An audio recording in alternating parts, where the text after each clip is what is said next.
ഇത് ആത്മാവിന്റെ വികസനത്തിലൂടെ മാത്രമേ സംഭവ്യമാവൂ. ആത്മാവിന്റെ വികാസം ചിന്തയിലൂടെയും അധ്യയനത്തിലൂടെയും സംഗീതത്തിലൂടെയും സംസർഗത്തിലൂടെയുമാണ് സംഭവ്യമാവുക.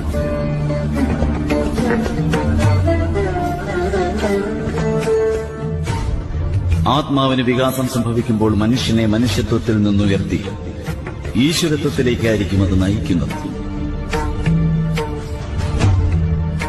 അതിനാൽ ഒരു വ്യക്തി അധ്വാനിക്കാത്തത് കൊണ്ട് മാത്രം അലസരാണെന്ന് ഒരിക്കലും ചിന്തിക്കരുത്.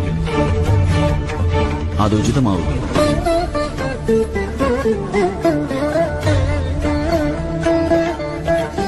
ശാരീരിക അധ്വാനത്തെക്കാൾ എത്രയോ അധികമാണ് മാനസികവും ആധ്യാത്മികവുമായ കാര്യങ്ങൾക്ക് പ്രയത്നിക്കേണ്ടി വരും.